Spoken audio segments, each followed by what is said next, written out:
거기다가 김정은이 이런 무기 개발에 신경을 많이 쓰는데 표절을 많이 한다. 표절. 농담 아니고 진짜 대한민국 K2 전차를 모양은 정말 똑같습니다. 성능은 어떨지 모릅니다. 우리나라가 진짜 잘한 게 있습니다. 북한의 신호정보를 잘 탐지합니다. 아, 쟤들이 지금 전차 안에서 에어컨을 켰다. 이런 것들도 알 수 있는 그런 수준이거든요. 육군의 경우에는 KT-SSM 우레라는 미사일이 있습니다. 발사 명령을 내리면 거의 사실 1분이 아니라 몇 초 단위로 굉장히 빠르게 공격을 시작할 수 있고 실내 전쟁 종류가 될 것 같다고 생각합니다. 안녕하세요. 에비에이션 위크 한국 특파원 김민석입니다.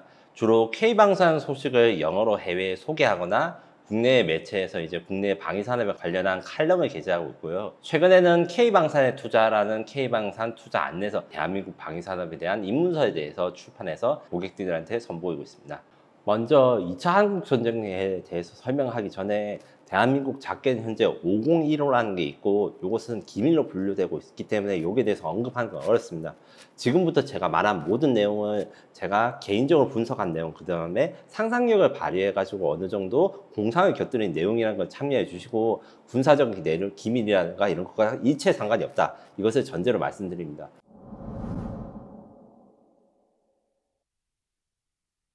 북한이 먼저 공격한다면 어디를 공격할까 하는 이런 워게임 시나리오들이 사실 예전부터 있었어요. 그 중에서도 사람들이 사실 잘 모르겠는데 조심해야 되는 거나 아니면 이런 데를 공격한다고 이런 것들이 좀 있어서 제가 이걸 몇 개 뽑아왔습니다. 가장 중요한 것은 한강입니다. 한강은 사실 바다랑 연결되어 있는데 이게 좀 잘 모르시죠? 한강 하구를 사용해서 도하를 한다면 북한군은 사실 빠르면 2시간 안에 서울 근처로 올 수 있어요. 김포를 상륙할 수 있기 때문에 한강 하류에 침투를 하는 북한군들에 대해서 우리가 어떻게 막을 것인가, 이런 것들이 사실 과거에는 굉장히 중요했었고, 이 부분은 어디였냐면 옛날에는, 지금은 우리나라 군대가 DMZ를 해가지고 북한의 그 휴전선을 다 지키는데 옛날에는 주한미군이 이 휴전선을 지키는 구역이 바로 이 한강 하구였습니다. 그 김신조라고 이 젊은 분들은 아마 이제 나무위키로나 아실 만한 이 간첩이 있는데, 이 간첩은 그냥 간첩이 아니고 박정희 대통령을 살해하기 위해 가지고 이제 수십 명의 북한 간첩과 병력들이 내려와 가지고 거의 성공할 뻔했다가 다행히 실패를 했는데, 이때 미군이 지키고 있는 한강 하구로 도하했어요. 한강 하구에서 도하를 해서 김포를 통해서 올 경우에 그 서울까지 굉장히 빠르게 점령할 수 있어서 조심해야 되고, 이 때문에 서해가 중요한 거예요. 서해 방어사령부라고 지금 저희가 운영을 하고 있는데, 일단은 서북도사라에서 백령도라든가 연평도를 지키기 위한 것이지만, 그것을 지키는 이유는 결국 이 바닷길이 서울을 향해서 갈 수 있는 가장 빠른 침공 루트이기 때문입니다. 그리고 제주도가 문제입니다. 제주도를 어떻게 북한이 먼저 공격한다는데 이야기를 하냐 하는데, 대한민국은 굉장히 작은 나라고 현대전의 무기는 굉장히 발달되어 있습니다. 제주도에는 이제 강정항에 기동함대 사령부가 있고, 이 기동함대가 뭐냐면 대한민국의 해역함대라고 있고 기동함대가 있는데, 해역함대는 그 해역을 지키는 함대, 기동함대는 어느 해역이든 가서 전쟁이 나면 지켜주거나 아니면 해외에 나가는 함대이기 때문에 이지스 구축함이라든가 우리나라의 중요한 함선들이 주대로 모여있는 핵심 기지라 할 수 있습니다. 그런데 이 전쟁이 날 때 우리 동해든 서해든 어느 쪽으로 가기 쉽도록 제주도의 이 사령부를 공격했는데, 북한 입장에서는 그래서 반대로 제주도의 기동함대 사령부를 공격하지 않으면 해군력에 있어서 굉장히 북한이 밀리기 때문에 여기에 대한 첫 번째 공격을 할 가능성이 큽니다. 그리고 공군기지는 당연한 이야기인데, 공군기지 중에서 뭐 흔히들 이야기하는 청주공항이나 김해공항, 이렇게 해서 국내선이라든가 해외 국제선을 타셨을 건데, 그 공항을 타셨을 때 비행기에서 안내방송이 들립니다. 이것은 군사공항이기 때문에 밖에 촬영을 좀 자제해 주십시오. 이렇게 한 게 전쟁이 나자마자 파기하는 게 굉장히 중요합니다. 왜냐하면 항공기가 떠 있는 상태, 비행하는 상태에서 북한 공군이 막을 수 있는 방법이 딱히 없기 때문에 지상에 주기되어 있을 때 공군기지를 파괴하거나 아니면 활주로를 엉망으로 만들어서 이륙을 못하게 하는 게 이게 북한의 목표가 될 수 있습니다. 그리고 항구 이야기를 할 때 군산항과 광양항, 이걸 조심해야 된다 저는 이야기를 합니다. 거기서 뭔가 항구가 있어 이렇게 말씀하시는 분도 있어요. 우린 대한민국은 인천항과 그 다음에 부산항이 제일 큰 항구인데, 첫 번째 군산항은 군산 공군기지와 평택 그 미군 기지, 그러니까 미군 보급선이 갈 수 있는 곳이라고 생각하시면 됩니다. 그렇기 때문에 전쟁이 났을 때 이 군산항에 대한 북한의 공격, 뭐 기뢰를 설치하던가 이런 게 문제가 될 수 있고, 광양항은 뭐냐, 광양에도 항구가 있냐, 뭐 광양 제철만 아시는 분도 있는데, 광양은 미국의 사전 배치 선단이 전개되는 이런 중요한 항구입니다. 뭐 사전 배치 선단이 무엇이냐, 미군이 전쟁 날 때 우리나라 도와주기로 약속을 했어요. 근데 장비라든가 탱크, 헬기, 뭐 장갑차들을 미국 본토에서 한국까지 오려면 한 달, 2달 걸립니다. 그것을 해결하기 위해서 바다에다 이 보급기지, 그러니까 거대한 뭐 바지선이라든가 화물선을 바다에 띄워놓고 전쟁이 나면 바로 접안을 시키는데, 이 접안을 하는 곳이 광양항이기 때문에 여기를 북한이 공격할 가능성이 큽니다. 그리고 도시로 치면 아무래도 저는 용산, 세종, 계룡 이 세 군데를 이야기를 하고 싶은데, 용산구는 다들 아시다시피 지금 국방부가 있고 대통령실이 있으니까 아마 다들 자연스럽게 이렇게 생각을 하실 거고, 세종시도 지금 정부 기능이 상당히 있고, 특히 민방위 관련해서 업무라든가 총리에 관련된 업무, 이런 행정업무들이 많기 때문에 대한민국 남자분들은 뭐 요즘은 시험 치면서 이제 보고 민방위 교육도 잘 안 들으셔가지고 그렇게 중요성이 낮다고 좀 생각하실 수가 있는데, 전쟁이 났을 때 우리 집과 우리 가족과 그다음에 우리 동네 사람들을 지키는 굉장히 중요한 전력이 민방위이기 때문에 이것을 잘 통제하는 것이 정부의 역할이 중요합니다. 계룡은 다들 아시다시피 육군, 해군, 공군본부가 다 있기 때문에 군 지휘부에 대한 공격이 있고, 그걸 다 알고 있어서 계룡은 사실 사령부도 미사일 공격을 좀 덜 피할 수 있게 산비탈 아래에 있어요. 몇 가지 미사일의 각도가 좀 낮아지면 이게 산에 대신 맞추도록. 그런데 이런 것들이 다 있지만 북한도 이에 대해서 뻔히 이것을 다 위치를 알고 있기 때문에 중요한 공격 표적이라고 생각합니다.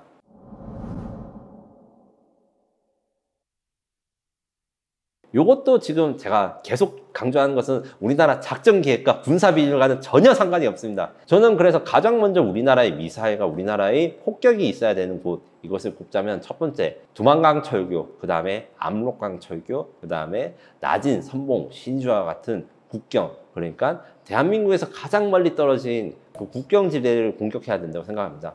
왜냐하면 지금 한미 워게임이나 이런 전쟁이 떠졌을 때 항상 이야기하는 게 지원군이 언제 오느냐, 이 이야기입니다. 그래서 대한민국 한미연합군이 중요한 게 미군이 아무래도 군사력이 많으니까 받으면 우리가 북한을 잘 이겨낼 수 있다, 이렇게 이야기하는 것도 사실은 미군의 지원이 한반도에 잘 전개되었을 때를 가정하는 것이고, 거꾸로 생각해보면 북한도 역시 지원을 받을 거예요. 원래는 북한은 이제 중국이나 러시아랑 우리 생각보다는 사이가 그렇게 좋지 않았어요. 막 돈 떼먹은 적도 있고 서로 이제 싸운 적도 있고 이래서. 그런데 최근에 보시면 우크라이나에 지금 러시아가 지금 전쟁을 하는데 북한군이 파병을 했고, 이제 100만 발 이상의 포탄, 그 다음에 수백 발 이상의 탄도미사일, 그 다음에 거의 2만 명에 가까운 병력들이 북한군에서 러시아를 지금 지원해주고 있잖아요. 이것뿐만 아니라 만약에 러시아 우크라이나 전쟁에서 러시아군이 다치거나 부상을 받으면 휴양을 가거나 휴게를 하는데, 그 북한이 원산을 개방을 해가지고 그 북한의 휴양소를 개방해서 그 러시아 부상병이 거기서 치료를 받거나, 아니면 전쟁고아가 된 러시아 사람들을 북한에 초대해가지고 휴양을 보여주고, 뭐 이런 식으로 지금 러시아랑 북한 관계가 굉장히 좋습니다.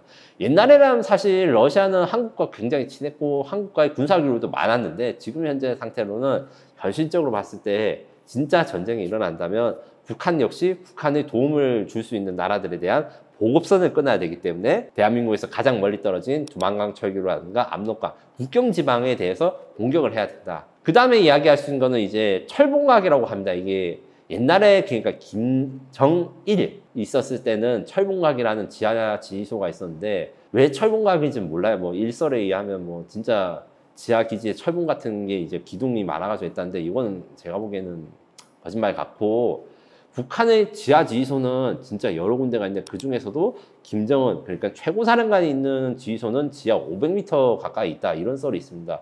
물론 그 지하의 깊이에 대해서는 기밀이고 정확하게 알 수는 없지만, 이 지하에서 북한 김정은이 핵심적으로 이제 지휘를 하고 명령을 내리고, 특히 핵무기를 공격하는 명령을 내리는 사람이 있는 곳을 타격한 게 우선입니다. 그리고 또한 핵시설, 근데 여중에서 핵무기를 만드는 시설이 중요한 게 아니라 만들어진 핵무기가 보관된 창고, 그 다음에 핵무기가 장착된 미사일 기지를 타격해야 됩니다. 전쟁이 났을 때는 핵기지나 핵시설을 공격하면 사실은 좀 어려워요. 왜 어렵냐면 핵폭탄이라는 게 만드는 데 과정이 걸리기 때문에 전쟁이 터졌을 때 만들고 있는 것들은 사실 전쟁 끝날 때까지 쓰기 어려운 것들이 첫 번째 있고, 우리가 만약에 그런 특수부대를 사용해가지고 막 공격을 하고 이랬을 때 그 원자력 발전소나 이런 것들을 관리하기가 굉장히 어렵습니다. 안전하게 이걸 끄고 하는 것들이. 그렇기 때문에 실제로 이미 만들어진 핵을 어떻게 할 것인가, 이게 제일 중요합니다. 그 다음으로 이야기할 수 있는 거는 북한의 잠수함 기지나 평양의 대공미사일 기지, 이걸 꼽아봤는데, 아무래도 잠수함 기지 같은 경우에는 북한 잠수함은 고물입니다. 정말 바다의 트랙터라고 할 수 있지만 트랙터가 사람을 치어서 죽입니다. 얼마나 무서운지 모릅니다. 왜냐하면 숫자가 너무 많기 때문에 우리가 일일이 그 50척 이상의 북한 잠수함을 전쟁이 났을 때 다 잡기가 굉장히 어렵습니다. 그래서 전쟁이 시작될 때는 최대한 그 해군 기지에 있는 잠수함들, 정박대에 있는 애들이 밖으로 나가지 못하도록 조기에 공격해야 됩니다. 평양의 대공미사일 시설 같은 경우에는 평양을 방어하는 대공미사일이 있습니다. 평양 상공의 미사일이라든가 항공기가 날라오면 요격하는 레이더나 미사일이 있는데, 서울은 사실 서울공화국입니다. 다 이제 서울에 와가지고 롯데타워 한번 보고 이제 관광하고 싶어 하는데, 평양은 더 심합니다. 북한은 진짜 평양 빼고는 없다. 그리고 평양을 지키기 위해서 모든 지방이 다 희생될 수 있는 것이기 때문에 평양을 어떻게 공격할 수 있는지가 중요하고, 그 평양 공격의 핵심은 평양의 대공 방어막을 무력화시키는 것입니다.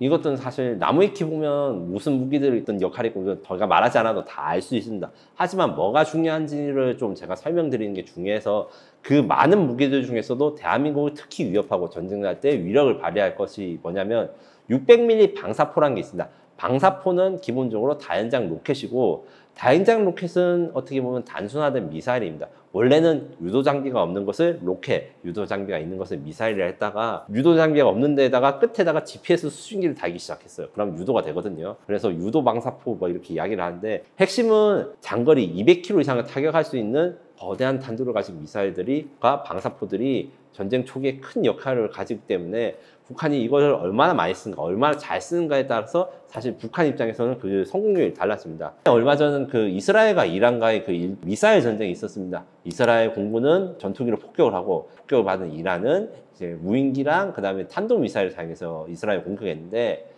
이 날마다 이 요격 확률이 달랐어요. 무슨 말이냐면, 이란이 이스라엘 향해서 미사일과 드론들을 쐈을 때 어느 날에는 이스라엘이 다 방어를 잘하다가 어느 날에는 이게 방어율이 떨어지는데, 이 격차가 95%에서 65%까지 떨어진 적이 있었어요. 왜냐? 이것은 쏘는 방법과 어떤 미사일을 쏘는지에 따라서 다르기 때문인데, 북한의 KN-23이라고 하고 한국은 현무2라고 하는 탄도미사일이 있습니다. 탄도미사일은 롤러코스터처럼 올라갔다가 내려갑니다.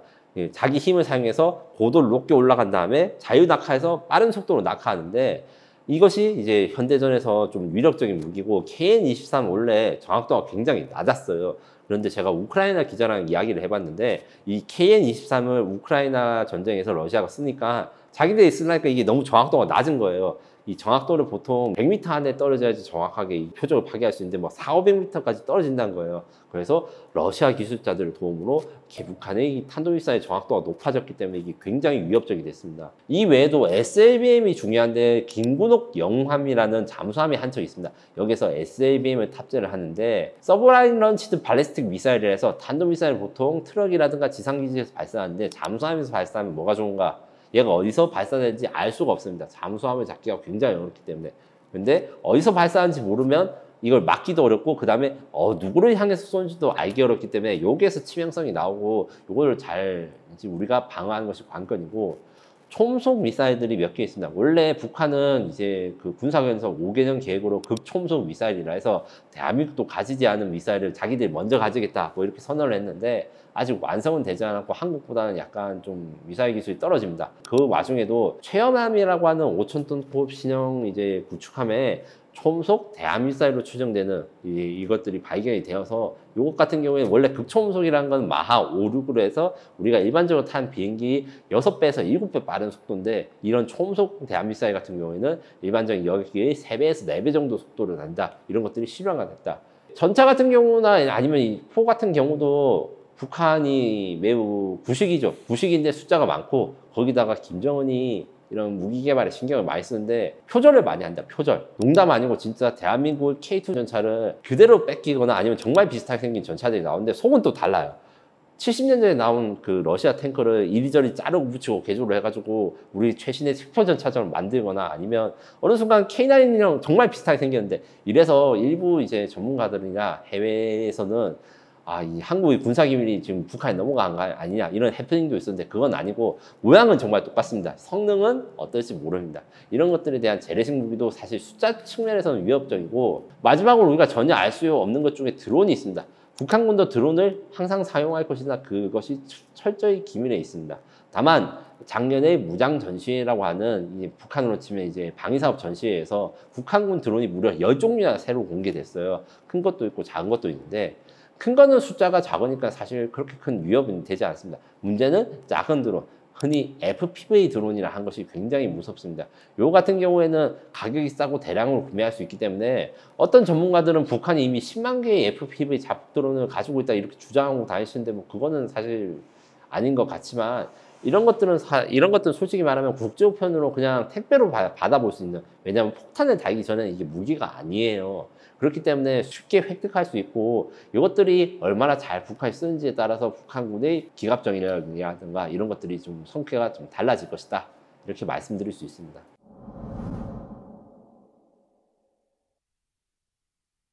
한국의 전략과 무기를 이제 섞어서 말씀드리겠습니다. 흔히들 삼축 체제라고 하는 게 있습니다. K체인, KAMD, KMPR 이렇게 있는데 이게 뭐야? 맨날 이야기하는데 뉴스에 보는데 쉽게 설명드리자면 가위바위보입니다. 우리가 어떻게 북한을 싸울지 묵찌빠입니다. 왜 이게 묵찌빠라고 이야기를 하냐면 사전 타격, 그 다음에 대응, 그 다음에 후속 타격 이렇게 세 가지로 종류가 다른 타격 수단과 방어 수단이 섞어져 있기 때문에 제가 이렇게 표현한 건데 가장 먼저 사용된 건 키체인입니다. 키체인은 전쟁이 시작되기 전에 전쟁을 하는 겁니다. 무슨 말이냐 하시겠지만 아까 전에 제가 잠깐 언급한 적이 있죠. 현대전의 무기는 워낙 치명적이니까 작동이 되고 나서 공격을 하려면 너무 힘들어요. 작동되기 전에 지상에 있을 때, 기지에 있을 때 파괴하는 게 중요합니다. 그래서 키체인이라는 건 북한이 전쟁을 결심해가지고 자신들의 미사일이라든가 대량 살상 무기를 작동시키는 전에 그 의도를 파악해서 우리가 폭격을 해서 그들의 도발 의도를 꺾는 겁니다. 작동을 어떻게 하는가? 우리나라가 진짜 잘한 게 있습니다. 북한의 신호 정보를 잘 탐지합니다. 무슨 말이냐고 하면 저희가 휴대폰을 켜거나 이런 것들 다 전자파가 나오고 이것들을 다 수집합니다. 그런데 전파를 내거나 그러니까 전환을 걸 수 있을 때만 이게 탐지를 하는 게 아니라 각자 이제 기기들이 전자기 신호를 내는 거 있어요. 그래서 작동만 하고 전원만 켜져 있어도 이런 것들을 알 수 있는 것들을 신호 정보라 하는데 이런 것들을 우리가 꾸준히 이렇게 정보를 수집하면 쟤들이 지금 전차 안에서 에어컨을 켰다 이런 것들도 알 수 있는 그런 수준이거든요.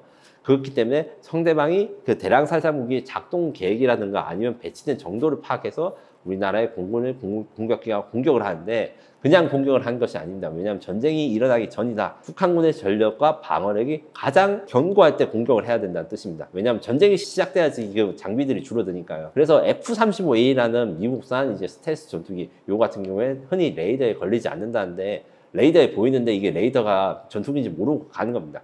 요것들에 대해서 이제 스텔스 폭격기가 폭격을 하고 F-15K의 타우러스 대지 미사일이 있습니다. 타우러스 미사일이라는 건 500km 사거리를 가진 공대지, 그러니까 항공기가 지상을 타격하는데 요거 같은 경우에는 메피스토라고 하는 멋있는 이름을 가진 탄두가 있습니다. 독일산이라 가지고 아무래도 파우스트 이런 걸 좀 따오신 것 같은데 일반적인 탄두는 그냥 통짜 쇠로 되어 있습니다. 근데 쇠를 날카롭게 하거나 뾰족하게 해가지고 지하를 잘 들어가는데 그 앞에다 폭약을 넣어서 먼저 폭약을 한번 까고 나서 들어가는 것이기 때문에 관통력이 매우 좋습니다. 이 외에도 KF-16의 그 이스라엘제 스파이스 유도 폭탄이 있습니다. 이거는 일반 멍텅구리, 그러니까 유도 장비가 없는 것에다가 날개를 달아서 멀리 갈 수 있게 하고 정확도를 높이는데 미리 항공 사진을 촬영해가지고 적의 표적 위치를 안 다음에 이 표적 위치를 입력하면 이 유도 폭탄이 그 사진을 참조해가지고 표적을 찾아서 공격합니다. 이 외에도 2028년 이후부터는 우리 KF-21 보라매 전투기에 전력 미사일도 있고 육군의 경우에는 KT-SSM 우레라는 미사일이 있습니다. 이 미사일은 전 세계 유일하게 콘크리트 벙커에서 발사합니다. 아무 도색도 없이 그냥 콘크리트로 피라미드 같이 기울어진 건물들을 이게 전방에 이게 설치되어 있는데 이게 KT-SSM 미사일을 고정 발사대야 합니다. 발사대는 보통 고정 발사대랑 이동식 발사대가 있는데 이동식을 선호해요. 왜냐하면 이동을 할 수 있으면 적의 공격을 피할 수 있습니다. 그런데 KT-SSM이 고정식으로 됐고 이 강화된 콘크리트 진지에서 발사한 이유는 발사 시간을 줄이기 위함입니다. 발사 명령을 내리면 거의 1분 안이라고 하는데 사실 1분이 아니라 몇 초 단위로 굉장히 빠르게 공격을 시작할 수 있고 이 말인즉슨 적이 전쟁을 할 것을 알자마자 바로 대응이 가능하다. 이렇게 말씀드릴 수 있습니다. 그 다음에는 KAMD, 코리아 에어 앤 미사일 디펜스. 그러니까 이미 전쟁이 시작돼서 북한이 미사일을 쐈을 때 이걸 대응하는 것도 있습니다. 천궁, LAMD, LSM 패트리어트가 있는데 가장 먼저 성주 기지의 사드가 가장 고고도에서 가장 먼저 요격을 할 수 있고 그 다음에 LSM, 이제 내년부터 실전 배치돼 우리 장거리 요격 무기가 2차 요격을 합니다. 그 다음에 천궁, 그래서 이제 천궁이 3차 요격을 하고 패트리어트도 같은 시기에 요격을 합니다. 이때 마지막으로는 LAMD라고 하는 한국형 아이언돔이라는 미사일이 이제 곧 배치될 예정인데, 이거 같은 경우에는 아이언돔 같은 경우에는 사실 무슨 말이냐고 하면 헤즈볼라나 하마스 이런 무장 조직들은 아주 정확한 로켓을 쏘기 때문에 쉽게 말하면 대충 만들거나 싸게 만들어도 이걸 요격할 수 있는데, 북한군은 정규군이니까 대규모 이제 다연장 로켓, 그러니까 미사일보다 값은 싸고 많이 쏠 수 있는데 이것들을 다 하나하나 미사일을 쓰다 보면 미사일이 고갈되면 우리가 대응을 못 하거든요. 그래서 그런 대량의 미사일 공격에 막을 수 있는 이런 특수한 시스템을 만든 게 LAMD라는 마지막 그 골키퍼 미사일들이 있습니다. 마지막 최후의 방어선을 하는. 그래, 막았으니까 이제 보복을 해서 이제 2차 공격을 막아야 되죠. 그것을 KMPR이라고 합니다. 한국형 보복 전력이라 하는데, 이거 같은 경우에는 사실 아직도 논란이 있고 이에 대해서 이야기가 많아요. 왜냐? 보복을 어느 정도 어떻게 해야지 되는가? 지금 현재 알려진 바로는 최대한 많은 폭약과 미사일, 그 다음에 폭격을 해서 제압하는 수밖에 없다. 그 상한선은 모른다. 왜냐하면 북한의 군사 표적과 재래식 무기가 워낙 많기 때문에 그걸 다 부수려면 언제 걸릴지 모르기 때문이다. 그래서 흔히 우리가 이야기하는 현무 3, 2, 4, 5까지 이렇게 현무 미사일들이 이런 보복 전력의 중심이고, 제가 얼마 전에 이제 만났던 분 중에 전임 국방과학연구소장 남세규 소장이라는 분이 또 이것을 사용해서 코리안 트라이어드를 만들자 했는데, 쉽게 말하면 우리나라가 핵무기가 없으니까 현무 미사일로 핵무기를 대체해보자 이런 계산을 자기가 직접 해보셨대요. 그분이 현무 미사일 아버지라 가지고 그 애착을 좀 가지고 있어서 어떻게 해야 되나 생각을 했는데, 현무 5 미사일이 제가 이제 한번 이야기를 드린 적이 있지만 세계에서 제일 탄두가 무거워 8톤 탄두의 미사일로 아주 깊은 지하 벙커까지 가시지만, 요거를 좀 개조를 해서 지상을 공격한다 치면 전술핵의 몇 분의 몇인가, 대충 200분의 1 정도의 위력입니다. 이러니까 너무 보고할 거 없어 보이는데, 중학교 수학을 다시 생각해보면 원의 넓이를 구할 때 원의 넓이는 반지름 곱하기 파이 3.13, 그 다음에 9의 넓이를 하면 세제곱이 들어가는데, 이게 폭발은 3차원 현상이니까 9로 퍼지거든요. 근데 사실 우리는 땅에 살고 있으니까 건물을 파괴한 거는 이제 원형 파괴 면적으로 계산을 해야 된단 말입니다. 그래서 실제로 100여 발 정도의 50발에서 100발 정도의 현무 5 미사일은 전술핵 한 발보다 위력이 낮지만 실질적인 파괴 범위는 비슷해요. 거꾸로 말하면 전술핵 10발을 쓴다고 하면 현무 5 거기서 200발에서 400발을 쓰면 비슷한 위력이 나옵니다.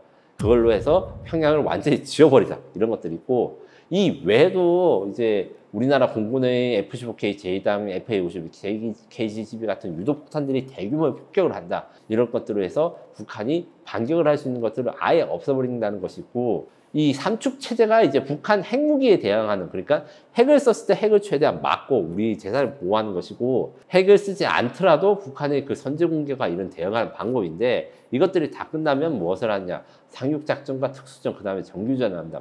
맨 마지막입니다. 상륙작전 같은 경우에는 대한민국 해병대가 세계에서 3번째 규모예요. 원래는 러시아 해군 육전대가 굉장히 컸는데 지금 우크라이나 전쟁에서 다 터지고 있고, 중국, 미국 다음으로 대규모 가지고 있습니다. 해병대는 그러면 무엇을 하느냐? 상륙작전을 하는데 항상 훈련을 2군데 합니다. 무슨 말이냐면 서해안에서 상륙을 할지 동해안에서 상륙을 할지 북한은 모릅니다. 그래서 이제 서해안에서 상륙을 하면 이제 남포에 상륙을 해서, 남포 같은 경우에는 대한민국으로 치면 인천과 부천의 중간이에요. 굉장히 평양과 가깝습니다. 바로 수도를 공격할 수 있는 이런 상륙이 되고, 원산에 상륙하게 되면 이제 그 북한의 허리를 끊게 됩니다. 그러니까 북한을 중심으로 고립시킬 수 있고, 이게 옛날 말로는 쌈싸먹다한데 요즘 청년들은 스타크래프트를 하지 않아가지고 이 용어에 대해서 익숙하지 않아서 좀 안타깝긴 하네요.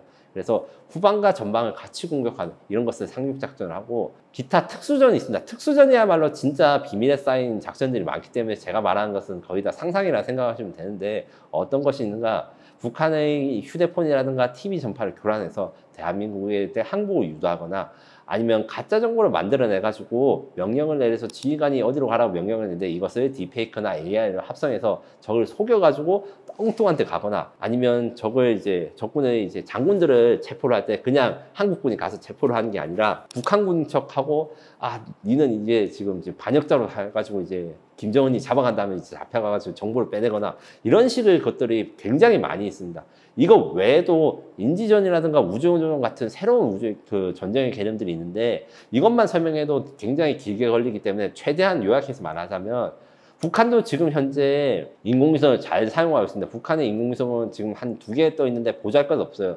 그들도 우리처럼 인공위성 영상을 삽니다. 그래서 민간 인공위성의 위성 영상을 사는데 그럼 우리는 어떻게 해야 되냐? 북한이 민간 인공위성 영상을 사는 것을 방해를 하거나 아니면 구조물을 이상하게 만들어가지고 북한이 위성 영상을 봐서 뭐 서울이라든가 군기지를 봤을 때 잘못된 판단을 하게 하거나 아니면 그 중간에 정보를 빼내거나 이런 것들을 하고 우리는 반대로 우리가 가지고 있는 정찰 위성을 통해서 북한 전 지역을 감시를 하는 거고 인지전은 저거 행동을 유도한 겁니다. 쉽게 말해서 저거 사람을 바보 만드는 건데 이 바보 만드는 것의 스케일이 크게 만드는 게 인지전이라서 다양한 행동이 들어가는데 가령 이제 김정은의 심리 상태라든가 건강 상태라 이런 걸 파악해가지고 김정은이 가급적 잘못된 생각을 할 수 있도록 정보를 조작하거나 아니면 김정은 마음에 드는 가짜 정보를 줘가지고 이제 김정은이 아 여기 공격하면 우리가 이기겠구나 이렇게 오판을 만들게 하는 이런 것까지 전쟁에서 도용되고 가장 마지막에 정규전 그러니까 우리나라의 현역과 예비군들 병력들이 북한 영토를 진군하기 위한 우리나라가 잃어버린 영토들을 반격하기 위한 이런 작전에 들어갈 것으로 보입니다.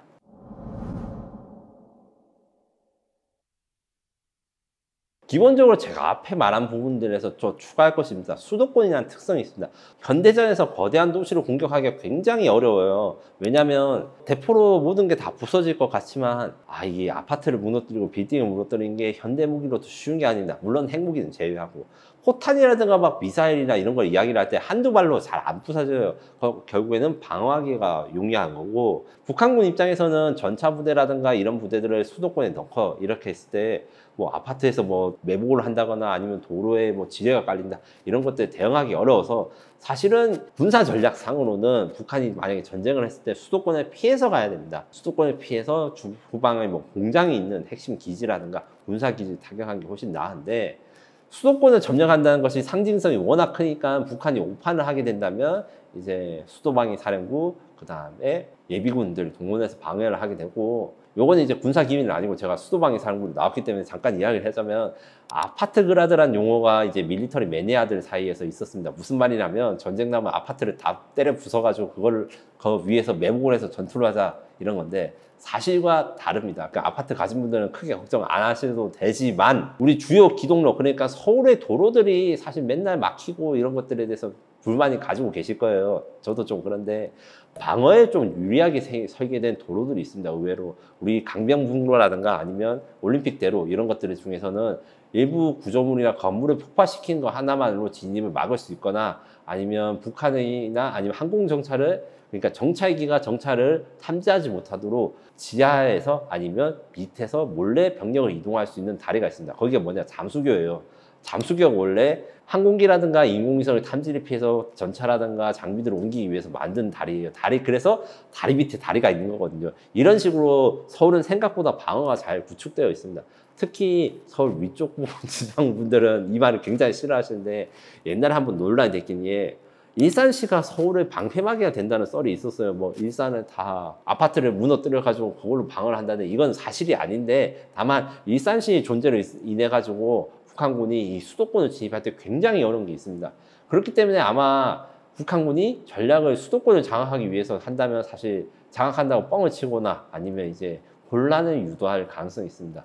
여러 가지 시나리오 중에서 수돗물에다 독을 탄다거나 뭐 이런 것도 있고 아니면 가짜 뉴스라든가 아니면 뭐 한국 사람을 위장하는 테러 그러니까 정규전을 통해서 탱크나 이런 게 밀고 들어온 것들은 위험하니까 혼란을 유도하기 위해서 뭐 우리처럼 입고 생긴 사람들이 뭐 같이 공격을 한다거나 뭐 엄청 엉뚱한 사람 테러를 한다거나 수돗물에 교회에 약을 넣는다거나 뭐 이런 식으로 아니면 전기를 끊는다거나 이런 식으로 전술을 가능할 가능성이 굉장히 큽니다.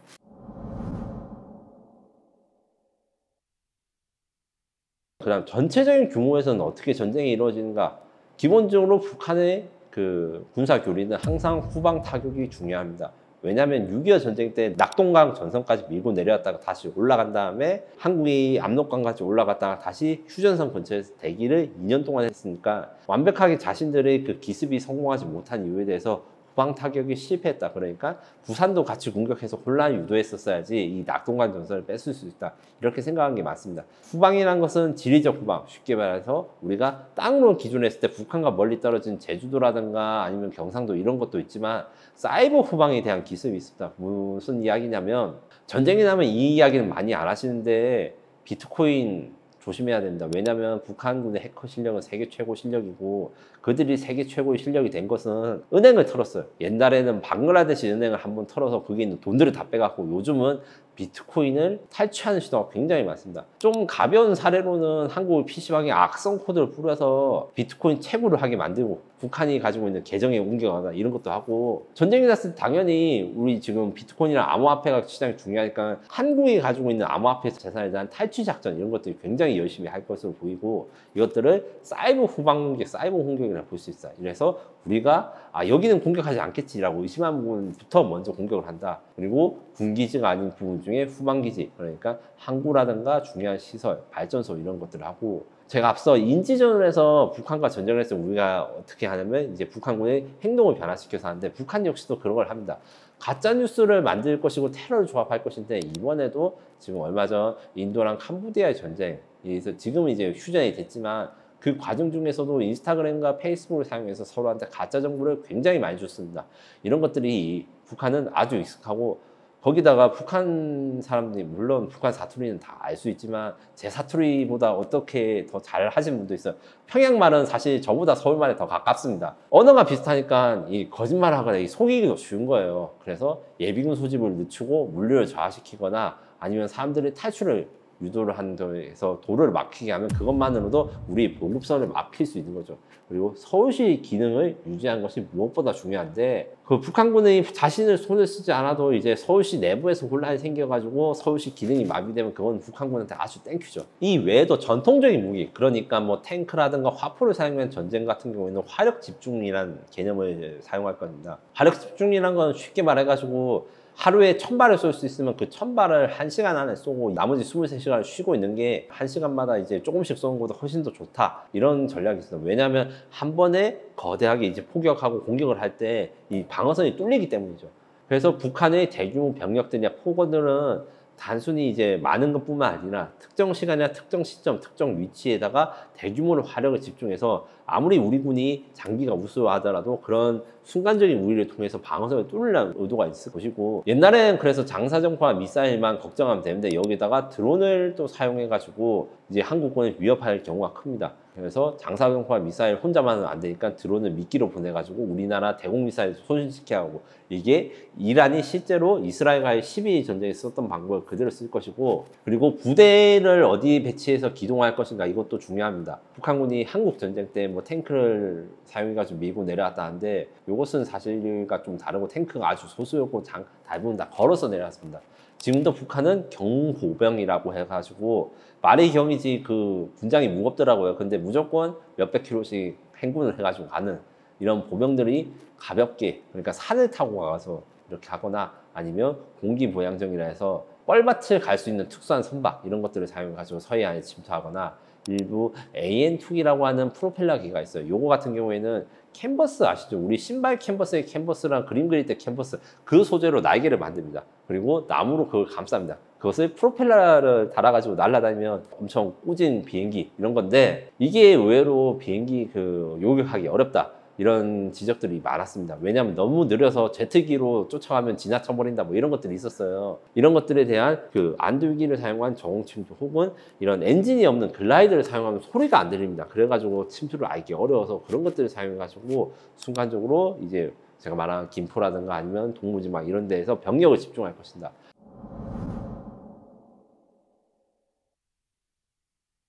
마지막으로 이런 걸 다 해도 평양 방어 때문에 잘 쉽지 않을 것이다. 무슨 말이냐면 북한은 김정은이 죽으면 모든 것이 다 죽는다 생각하는 것이 가장 큰 약점입니다. 그래서 아무리 많은 장비나 아무리 많은 군병력을 투입해도 평양을 방어할 병력을 빼지 않습니다. 그래서 평양에 제일 좋은 전투기, 제일 좋은 탱크, 제일 좋은 미사일들을 배치하기 때문에 정작 한국을 공격하는 미사일들은 별로 성능이 좋지 않은 미사일입니다.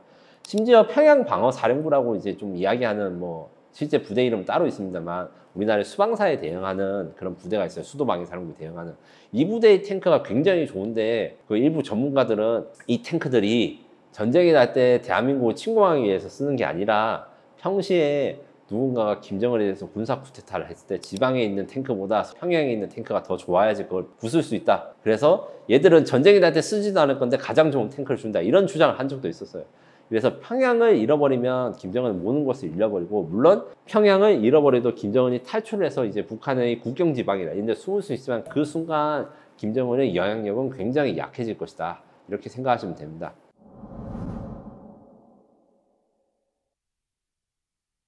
한국의 전략은 기자로서 제가 취재를 하거나 기본적인 군사적 지식을 할 때 가장 큰 목표는 평양을 최단기간 점령하는 것입니다. 김정은을 그때 제일 빨리 체포하는 게 좋지만 김정은의 탈출 수단은 최소 5가지에서 7가지가 있다고 해요. 뭐 지하 땅굴이 있다, 비행기를 타고 간다, 뭐 잠수함을 타고 간다, 배를 타고 간다, 열차를 타고 뭐 중국에서 간다 이렇게 있는데, 그래서 김정은을 잡기는 굉장히 어렵고 잡아야 되게 노력을 하겠지만 평양을 점령하게 되면 북한의 핵심 기능들이 다 가지고 있기 때문에 북한에서 제일 힘있고 권력있고 지식이 있는 사람들이 다 평양에 살기 때문에 그 평양의 점령을 언제 하는가, 최대한 빨리 하는가가 북한의 전쟁 지속 능력이 결정됩니다. 그리고 북한은 또 중국, 러시아 국경을 마비하는 게 중요한데, 앞서 설명드린 대로 북한이 예전에는 원군, 그러니까 지원군을 받을 환경이 아니었는데 최근에는 러시아 쪽이라든가 이런 것들이 지원을 해줄 가능성이 없지 않아 있기 때문에 이것을 사제를 막기 위해서는 물류를 끊어서 이 지원군들이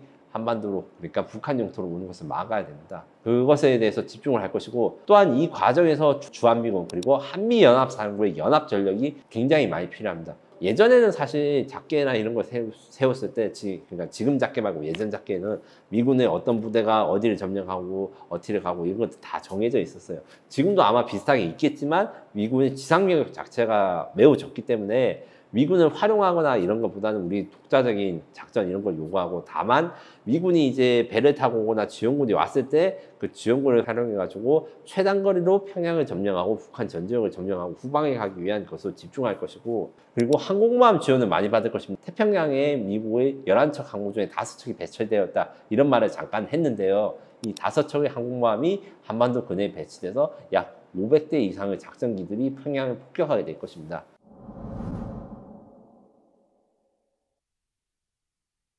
전쟁이 났을 때 대한민국은 사람이 굉장히 많은 나라고 이 사람 때문에 문제가 될 수도 있습니다. 우리가 안정화되고 전쟁이 나도 이렇게 잘 대응할 수 있어야지 우리의 능력, 그러니까 뭐 K방산 이야기를 많이 하거나 세계 10대 뭐 경제대국 능력, 이것을 잘 활용할 수 있고, 전시상황에 발표한 민방위 시스템을 활용하는 게 굉장히 중요하고, 사실은 대한민국이 노력은 딴 나라보다 굉장히 많이 하고 있어요. 하지만 우리가 사실 전쟁 날 거라 생각을 못 하잖아요. 그래서 우리가 좀 준비가 부족한 게 있습니다. 가령 자기 주변에 가장 가까운 대피소가 어딘지 대부분 잘 모르세요. 하지만 대문짝만하게 붙어 있습니다. 전쟁 나면 여기로 대포하라고. 지하철역이 될 수도 있고 주차장이 될 수도 있는데, 그래봤자 죽는 거 아닌가 하시겠지만 사실은 핵폭탄, 그러니까 전술핵을 서울에 쓴다고 해도 대부분의 그 지하 대피소에 있으면 그 전술핵 사용 후 2, 3일 있다가 나오면 이제 방사능이라든가 그 피해 없이 나올 수 있을 정도입니다. 왜냐하면 지하를 공격하는 게 굉장히 그 피해가 적게 가기 때문에 생각보다 생존 확률이 쉬워요. 전쟁 나면 다 죽고 나자마자 죽고 이런 것이 아닙니다. 우리가 잘 대비할 수 있고, 그렇기 때문에 민방위를 잘 듣고 거기에 대해서 정부 기능, 사실 전쟁 나도 출근해야 되는데, 이거 이렇게 말하면 다들 놀라시는데 사실은 우크라이나 전쟁에서 키예프 시민들이라든가 우크라이나 시민들이 전쟁이 나도 출근해야 되는 사실 그들도 몰랐다가 제가 우크라이나 취재를 하면서 이게 정말 중요한 생각이에요. 전날에 막 폭격이 일어나고 막 그 어디 여기 부서지고 해도 그걸 지나가가지고 회사에 가서 일을 하는 게 우리가 전쟁에서 이길 수 있는 기능이다. 왜냐하면 국가 기능을 유지해야지만 이게 전쟁에 대한 물자나 이런 경제적 보호를 받을 수 있기 때문에. 그래서 전쟁이 나면 다 끝장난다. 이거 전쟁을 막기 위한 이런 레토릭으로서 좋지만, 전쟁이 나도 일을 할 건 하고 먹고 살아야 출근을 해야 되니까 전쟁이 나면 안 되겠구나 이렇게 생각하시고, 평소에 우리가 관심을 가지지 않았지만 그래도 전쟁이 날 때 우리 대한민국이 국민들을 보호하기 위한 많은 시스템들에 대해서 한 번쯤 찾아보시거나 뭐 이렇게 하시고 지역들 이런 것들을 살펴보시면 우리가 생각보다 많은 게 있어요. 가령이 뭐 지하철역 옆에 뭐 산소 호흡기라든가 아니면 긴급 물이라든가 이런 게 배치된 거 지나가다가 그냥 아무 생각 없이 지나가셨을 건데, 이런 것들에 대해서 이런 것들을 가지고 있구나, 전쟁이 나면 이런 걸 활용해야 되겠구나, 여기에 대해서 좀 대비를 하시면 좋겠습니다.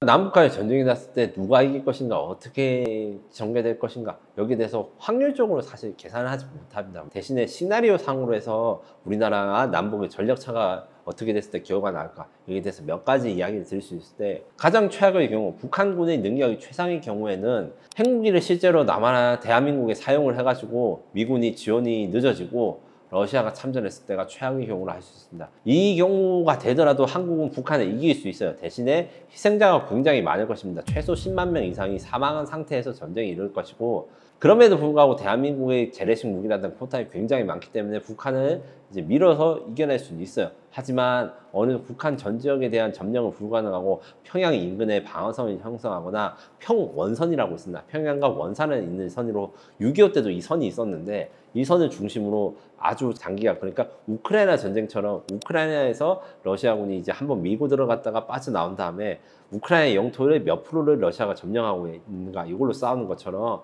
우리가 북한을 밀었지만 이제 북한 영토를 전부 다 점령하지 못한 상태에서 이 어느 선을 만들어 가지고 이제 장기전, 참호전 이런 것을 하고, 결국에는 이 경우에는 영구적으로, 그러니까 전쟁이 끝나지 않거나, 지금 우크라이나 전쟁이 한국 전쟁보다 더 길어졌거든요. 그런 것처럼 계속 전쟁이 되거나 아니면 다시 제2의 분단이 될 수 있습니다. 북한이 핵을 쏘면 우리가 북한한테 핵을 쏜다, 그 보복 공격을 한다 해가지고 북한군이 무조건 항복을 하지 않을 수도 있습니다. 왜냐하면 김정은 이사가 중요하고, 북한군이 핵을 반격을 받았는데도 김정은이 살아있다면 그 김정은은 사실 자신감이 넘칠 거거든요.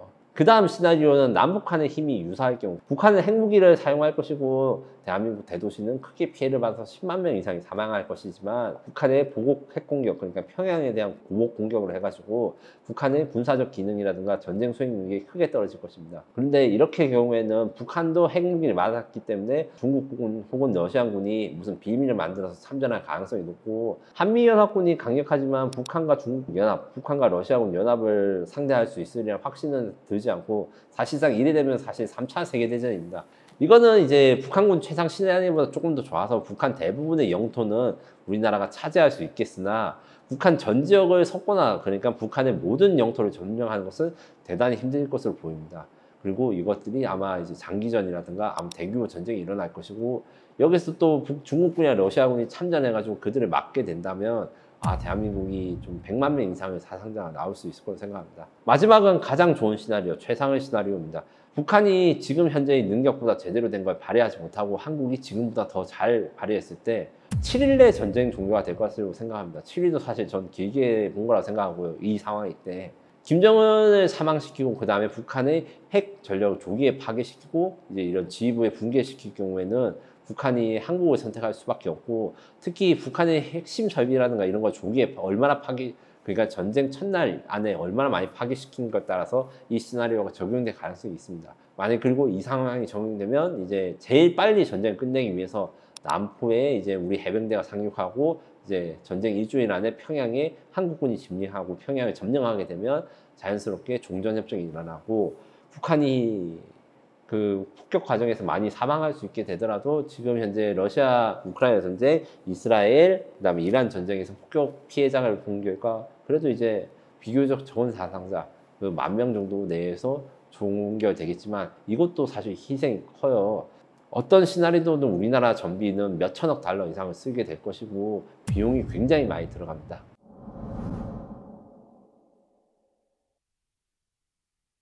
결국 전쟁이 나게 되면 사실 손해는 한국만 보고 한국 주변의 나라들만 좋아지는 셈입니다. 그리고 특히 예전과 달리 북한이 러시아랑 가까워지고 있고 중국이 이걸 탐탁지 않고 있는 상황, 이것이 가장 큰 문제입니다. 어떤 시기든 중국과 러시아가 전쟁이 났을 때 중국과 러시아가 북한에 지원이나 도움을 주지 않도록 최소한 중립을 지키도록 우리가 설득을 해야 되고, 이게 위해서 엄청난 노력을 가하시게 될 건데, 현실적으로 분단이 제2의 분단이 되지 않기 위해서도 이게 중요합니다. 중국과 러시아가 한국이 참전 못하게 설득해야 되는데, 이것은 단순히 중국과 러시아에 대해서 우리가 적대적으로 한다고 해서 끝나는 것이 아니고, 현실적으로 우리가 어떻게 실리를 차지하기 위해서 중국과 러시아가 우리 한반도 문제에 대해서 중립을 하고 북한에 지원하지 못하도록 여러 가지 설득을 하는 것이 결국에는 우리나라의 생존과 대한민국 미래를 결정하는 데 가장 중요한 결과가 될 것으로 생각됩니다. 일본 같은 경우에는 러시아를 상대하는 항공모함 이런 표현들을 일본에서 미국을 향해서 한 말이거든요. 근데 이번에는 대한민국에 대해서 항공모함이라 한 것은 미군이 한반도에 대한 군사적 가치를 얼마나 높게 평가하고 있는지 그런 이야기라고 볼 수 있습니다. 평택과 오산에 있는 미군 기지가 베이징에서 800에서 1000km 정도 되는데 전 세계 어느 기지도 이렇게 적국 수도에 가까이 있는 미군 기지가 없어요.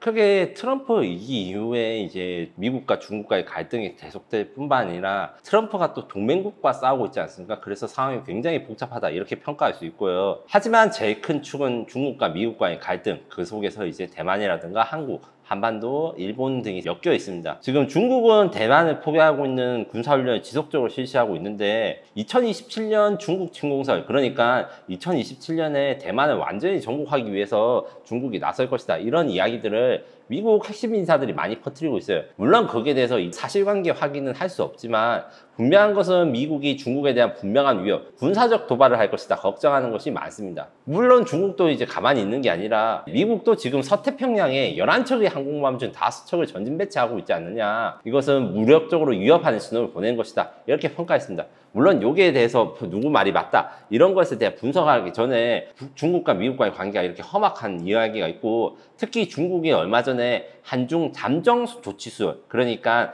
우리 해안선과 국토의 경계, 국토처럼 우리 바다도 경계를 나누는 것 중에서 잠정 조치, 그러니까 일정적인 확정되지 않은 이 구역에 최신형 항공모함 푸젠하면 중국 항공모함이 대규모 전단을 투입해서 도발 훈련을 했다, 군사 훈련을 했다, 이래서 많은 분들이 비판하시고 있는데, 또 이게 다른 분석을 보면 미국의 항행의 자유, 여기에 대한 대응 훈련이라고 하는 부분이 있습니다. 무슨 말이냐면 바다와 땅은 매우 다릅니다. 공해가 있고 영해가 있듯이 공해상용으로 지정된, 그러니까 CBL이 밖에서의 바다에서는 어떤 배가 지나가도 통행의 자유가 있다, 이런 이제 주장을 지키기 위해서 남중국해에서 미국 군함이 이제 중국과 대만 사이를 지나가는 이런 항행의 자유 작전을 했는데, 여기에 리버스 버전을 지금 하고 있는 게 아닌가.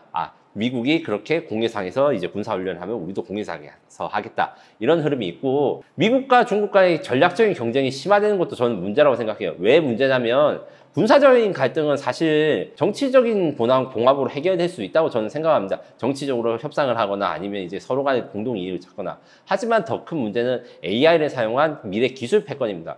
미국의 기술 패권이나 이런 것들이 굉장히 위협받고 있다는 말이 많아요. 왜 말이 많으냐면 지금 AI 혁명이 시키면서 뭐 딥시크까지만 아니더라도 지금 현재 주요 AI 개발자, 그러니까 미국에서 AI 개발하는 핵심 인재들이 대부분 다 중국계인 상황이고, 이 상황에서 과연 중국이 세계 최고의 AI를 가진 미국을 이길 수 있는지, 여기에 대해서 논쟁도 많고 미국은 걱정도 많거든요. 이게 넘어가면 완전히 그 강대국의 패권이 넘어간다 이렇게 말씀하는 분도 있기 때문에 여기에 대해서 기술적인 경쟁 같은 경우에는 정말 심각하다 이렇게 말씀드릴 수 있고, 미국과 중국 사이 말고도 지금 우리가 이야기할 만한 게 북한 이야기였죠. 북한은 안 그래도 뭐 우리나라를 지금 휴전협정을 어기면서 이제 막 우물풍선으로 도발도 하고 이런데, 최근에 좀 걱정거리가 생겼어요. 우리한테는 북한이 러시아랑 너무 밀착하고 있습니다. 러시아 우크라이나 전쟁에서 지금 북한이 대규모의 병력들, 약 15,000명 이상의 병력을 파견하고 포탄도 100만 발 이상 줬다고 해요. 물론 병력과 포탄이 러시아에 많이 가면 단기적으로는 한반도 평화에는 유리합니다. 왜냐하면 북한이 러시아를 지원해야 되기 때문에 군사력을 뭐 전쟁을 하거나 이런 마음을 품기는 좀 어렵거든요. 하지만 문제는 러시아는 비록 지금 이제 전쟁 중이긴 하지만 기술력이 있는 나라라서 북한의 핵무기라든가 미사일 무기에 대해서 기술을 발달시키고자 하는, 그럴 수 있는 능력이 있고 실제로 그런 증거들이 몇 개 보이고 있기 때문에 이 북러 관계가 발전되면서 북한의 핵 확산이 굉장히 우려되는 상황입니다. 이 상황에서 지금 한국은 뭐 특별히 딴 나라에 시비를 거는 건 없지만 뭐 해외에서는 주목하는 게 있습니다. 우리 대한민국 국민 입장에서는 북한의 핵 위협이 이렇게 심해지니까 한국도 핵무장을 해야 된다 이런 논리들이 점점 많아지고 있고, 실제로 어떤 조사 결과에는 75%이 핵무장 찬성이 되고 있는데, 요 같은 경우에 물론 핵무장을 함으로써 생기는 여러 가지 문제가 있어요. 경제적으로 어렵거나 아니면 우리가 생각하는 원자력 발전소를 구동하지 못하거나 이런 손해들이 크기 때문에 실질적으로 우리가 핵무장을 하기는 어렵지만 우리나라의 국민들이 지금 얼마나 지금 안보적 위협을 느끼고 있느냐, 이런 좀 증거를 할 수 있고, 마지막으로 살펴볼 것은 일본입니다. 얼마 전에 일본에서 선거가 일어났는데 자민당이 참패를 하고, 자민당이 참패를 한 대신에 일본의 극우 정당들이 이제 지금 원내 입성을 했어요. 뭐 유튜버도 국회의원이 됐다 이렇게 이야기를 하던데 결국에는 혐한 정서, 그러니까 외국인 배척 정서라든가 아니면 일본에 살고 있는 외국인들을 뭐 쫓아내자 이런 사람들이 점점 정치적인 힘이 많이 가지고 있어서 일본의 동향도 사실은 안정적인 것은 아닙니다.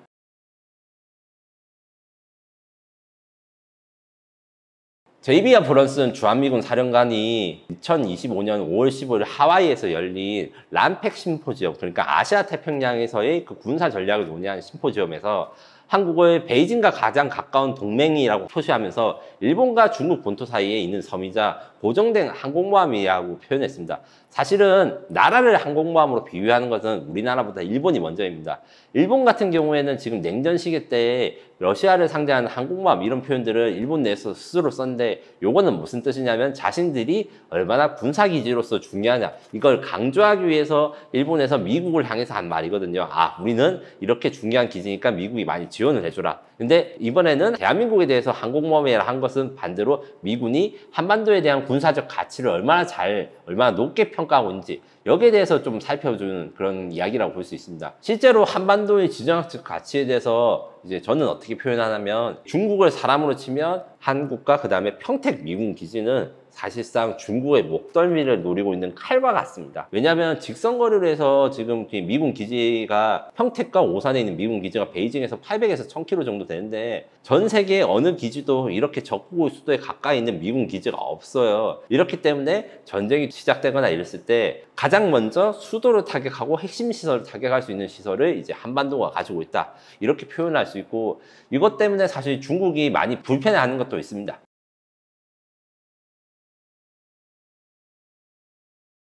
주변국들의 반응 중에서 제일 중요한 건 중국이라 할 수 있는데, 중국은 사실 항구15 같은 걸 이야기하면서 항공모함 이야기할 때 항상 비판을 합니다. 아, 미국 제국주의가 항공모함을 태평양에 전개시켜가지고 군사적 위협을 높인다. 이래서 대한민국이 항공모함이다 이런 반응이 직접적인 반응을 하지 않는데, 실제로는 이제 좀 위협을 하고 있죠. 원래는 이제 진행되지 않았던 서해안에서의 항공모함 훈련이라든가 이런 것들을 진행하는데, 이것은 무슨 말이냐? 옛날에 이제 서해안에서 미국 항공모함이 훈련했을 때 중국이 사실 대응을 못했는데, 이제는 중국도 항공모함을 가지고 있으니까 서해안에서 훈련을 하면서 이제 한국과 미국을 견제하고 이런 것들이 있고, 북한은 이제 중국과 달리 이제 간접적으로 막 항구15나 이런 거에 대해서 뭐 위험하다 항모 이야기를 한 게 뭐 이런 것들을 이야기하는 것 대신에 북한은 직접적입니다. 조선반도에서 감행되는 미국의 군사적 도발 행위들은 지역 정세를 돌이킬 수 없는 파국에 몰아넣을 수 있는 발단, 그리고 모든 선택의 가능성을 열어두겠다. 그러니까 지들이 뭐 포를 쏘든 미사일을 쏘든 핵무기 쏘든 자기는 뭐든지 할 수 있다, 뭐 이런 말을 했는데, 실제로 뭐 북한이 미국을 향해 가지고 공격을 하거나 이럴 가능성은 낮아요. 자기들의 목숨이 소중하니까. 다만 북미 대화에 대해서 염두를 하고 있다면, 이것이 북한의 항상 전략은 자신들의 공격적인 정서를 많이 표출하고 이제 북미 대화라든가 아니면 협상이 진행될 때마다 이런 공격적인 내용들을 조금씩 잘라가서 낮춰가고 이것을 협상의 지렛대로 사용하는데, 이번 반응 역시 전형적인 그 협상 방법이라고 볼 수 있습니다. 일본 같은 경우에는 사실 일본이 제가 말씀드렸다시피 원조 항공모함이라 하지 않았습니까? 그런데 사실은 이게 거꾸로 이야기하면 항공모함이라는 게 전진 배치된 기지니까 먼저 파괴되거나 부서질 수 있다는 뜻도 돼요. 그렇기 때문에 일본에서는 한국이 이제 미국의 항공모함이라는 표현은 거꾸로 이야기하면 자신들 대신에 이제 미국과 함께 싸워줄 그런 국가다, 이런 이야기를 하는 전문가들이 있으나, 직접적으로 정치권에서 이런 반응을 보이진 않고, 제가 취재한 분들 중에서 이제 일본 국회의원들과 교류하시는 분들과 이야기를 했을 때, 지금은 일단 한일 관계에 대해서는 좀, 원래는 이제 지난 여름 전까지만 해도 좀 전향적이었어요. 왜냐하면 중국과 북한에 대응할 때 한국이 필요한 거 아닌가, 이런 의견들이 원래 일본 내에서도 상당히 있었거든요. 다만 얼마 전에 이제 독도 문제를 이제 그 국방백서에 명시를 한다거나, 최근에 이제 한국 비행기가 일본의 방공 식별구역을 침범해가지고 이제 일본 항공기가 긴급 출격하는 사건 같은 게 있어가지고, 사실 지금 한일 관계도 그렇게까지 좋지는 않은 상황입니다. 그래서 결국에는 우리나라는 이제 해외 그 한반도와 아시아 주변에서의 이런 전쟁 위협이 높아지는 가운데, 한미동맹은 지금도 굳건하지만 트럼프가 관세 협상을 하면서 군사력까지 패키지 딜을 하고 있잖아요. 그렇기 때문에 상당히 위험한 상황인 것은 맞습니다.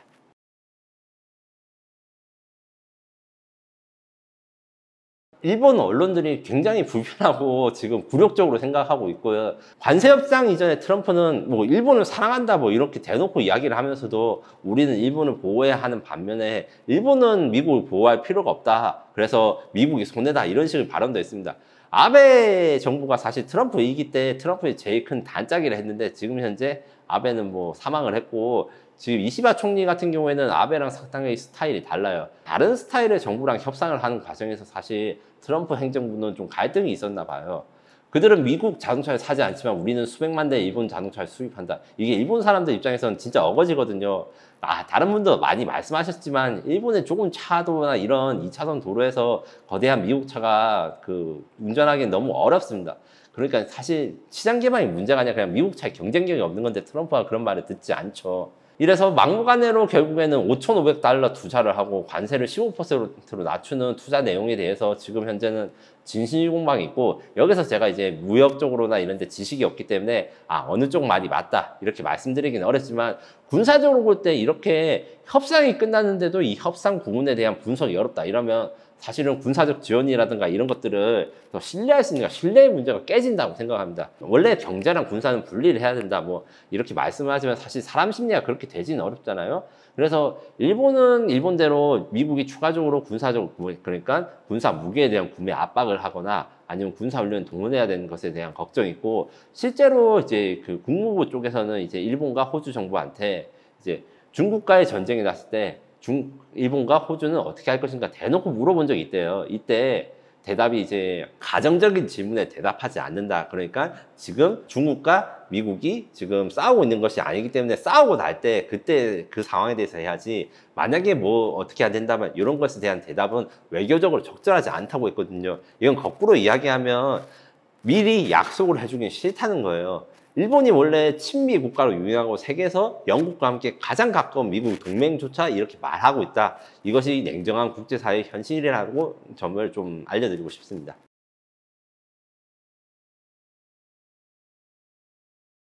네, 일단 기본적으로 GDP가 저희 입장에서는, 그러니까 대한민국 국민 입장에서는 우리가 뭐 예전보다 그렇게 많이 잘 살아 이렇게 생각했지만 외부 시선은 그게 아니거든요. 결국 군사력뿐만 아니라 경제력이 사실 현대전에선 중요해서 이 경제력의 향상이 굉장히 좀 아시아 패권 경쟁에서 한국이 중요해진 이유라고 할 수 있고, 특히 재래식 군사력 같은 경우에는 우리나라가 비록 핵은 없어요. 뭐 누구는 글로벌 파워라는 그런 수치를 들어서 한국이 세계 5위 군사 대국이라 하는데, 사실은 핵을 가진 프랑스나 영국보다는 군사적으로 약한 게 맞고, 대신에 핵을 가지지 않은 국가들 중에서는 대한민국이 최고의 수준에 올랐다. 왜냐하면 핵을 보유한 영국, 프랑스 같은 전통적인 군사 강국보다 우리가 전차, 장갑차, 항공기, 전투기들이 훨씬 더 많아요. 미사일은 말할 것도 없습니다. 이 부분에서 한국의 군사력이 대체 전쟁이 나거나 아니면 분쟁 상황에서 어떤 역할을 하는지 전 세계인들은 굉장히 관심을 가지고 있거든요. 뭐 물론 우리는 이제 전쟁을 피하고 평화를 지향하는 것이 가장 큰 이제 목적이기 때문에 뭐 함부로 창변하거나 이런 건 알겠지만, 외부 입장에서는 한국이 이렇게 강한데 우리 편으로 올 것인가가 굉장히 중요한 내용이 됩니다. 이 외에도 대한민국이 산업과 GDP가 발달한 게 그냥 발달한 게 아니라는 게 문제입니다. 한국이 지금 잘하는 산업들을 잘 살펴보세요. 자동차, 배터리, 반도체, 조선업. 거기다가 제가 자주 이야기한 KF-21처럼 항공사업도 발전하고 있잖아요.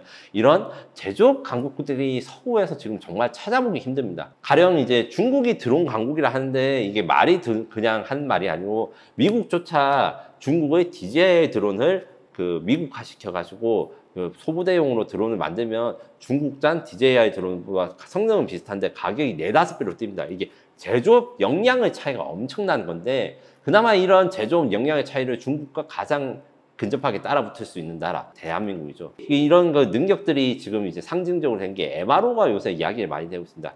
MRO라는 건 메인터넌스, 리페어, 그다음에 오퍼레이션이라는 약자로 쉽게 말해가지고 어떤 장비가 사고 난 다음에 잘 굴러가기 위한 모든 행위를 하는 건데, 일반적으로는 정비, 그다음에 수리 같은 것 중에서도 오버홀, 그래서 현장에서 정비를 한 게 아니라 아주 다 싹 다 갈아치워야 돼서, 뭐 집으로 치면 아파트의 인테리어 공사를 다시 하는 정도의 대공사를 하는 걸 이야기를 하는데, 모든 군사무기나 배들은 10에서 20년 사이에 한 번씩 오버홀을 해야 됩니다. 이런 오버홀을 한 게 근데 쉬운 게 아니에요.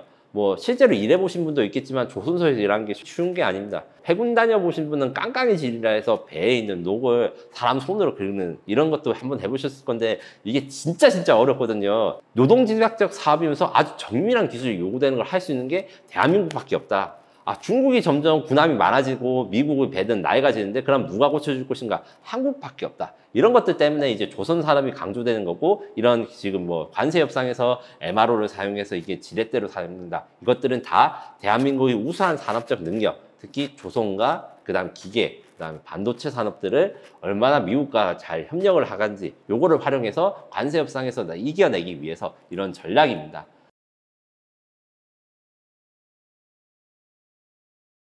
사실상 미국과 중국 둘 다 자신들이 어떻게 전쟁을 하든 한국이 어떤가, 한국이 어느 편에 서는지가 너무나 중요해졌어요. 왜냐하면 중국과 일본 같은 경우에는 어느 정도 정해져 있는 편이고, 대한민국은 우리나라의 그 정치 권력에 상관없이 저는 대한민국은 누구나 우리나라가 평화롭고 안전한 것이 가장 큰 목적이라 생각하실 거라 저는 믿고 있거든요. 실제로 그렇게 되고 있고, 그 관점에서 봤을 때 전쟁이 날 때 한국이 대체 누구의 편을 서는가는 굉장히 중요한 이슈가 될 수밖에 없습니다.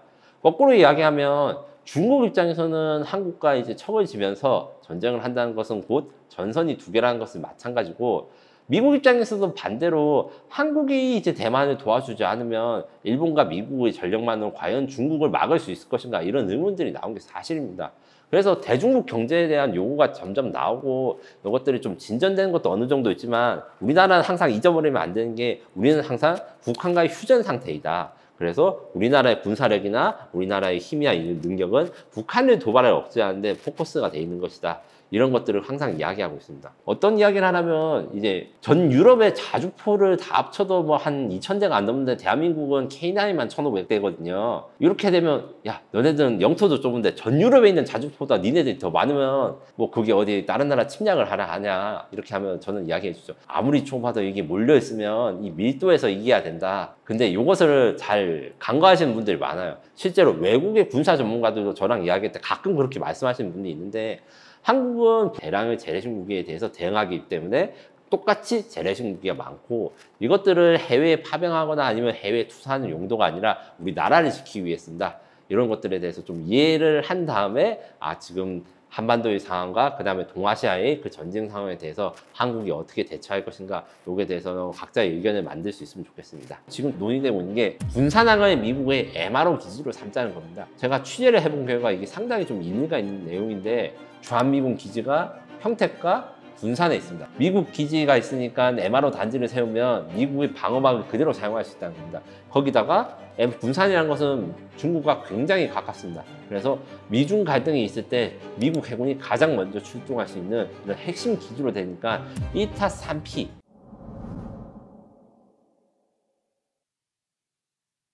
먼저 토탈로 했을 때 병력은 미국 현역이 133만, 예비군이 80만, 중국 현역이 203만, 예비군 50만이라는데, 중국과 미국은 둘 다 지원병대입니다. 대한민국이 징집이 되니까 아, 중국이 15억 인구니까 병력이 엄청나게 많겠구나, 이건 오해고요. 중국은 다 직업군인입니다. 물론 전쟁 나면 또 상황이 다르겠지만, 실제로는 어디랑 전쟁해도 사실 200만보다 많은 군인들이 없기 때문에 중국 같은 경우에는 동원 개념이 없고, 예비군도 사실 실제적인 예비군이 아닙니다. 근데 미국 같은 경우에는 좀 다릅니다. 미국은 워낙 전쟁을 많이 합니다. 지금 2000년대부터 시작된 뭐 아프가니스탄, 이라크부터 해가지고 온갖 곳에 다 가니까 기본적으로 육군이나 현역들이 부족해서 예비군 제도를 잘 운영하고 있고, 미국 예비역에 대해서 유튜브라든가 다른 정보를 보신 분은 알겠지만 일반적인 회사나 학교를 다니면서도 훈련이 도정되거나 해외 파병까지도 하거든요. 그래서 실제적으로 미국과 중국의 병력 차이, 그것은 크지 않다고 생각하셔도 됩니다. 다만 이제 연간 투자액 같은 경우에는 미국이 8,950억 달러, 1,200조 원 이상, 옛날 1,000조 이렇게 했는데 이제 이미 인플레이션으로 20%가 늘어났고, 중국은 1조 7,846위안, 그러니까 249억 달러, 한국으로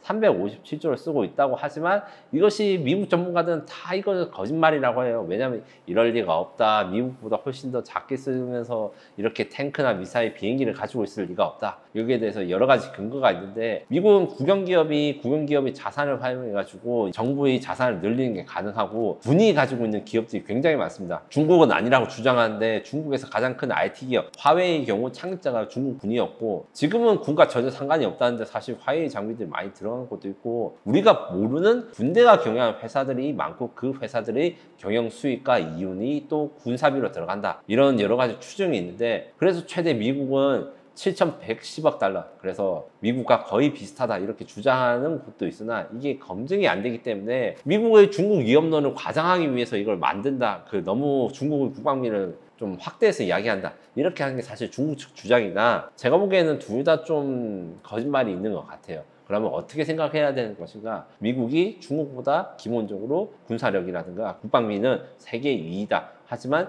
1위와 2위 차이에는 우리가 생각한 것보다 좁을 수 있다. 이 정도로 생각한 게 맞고 미국과 중국 어디도 중국의 군사비나 군사 지출이 미국을 능가한다고 말하는 곳은 없다. 이 정도 생각하시면 됩니다.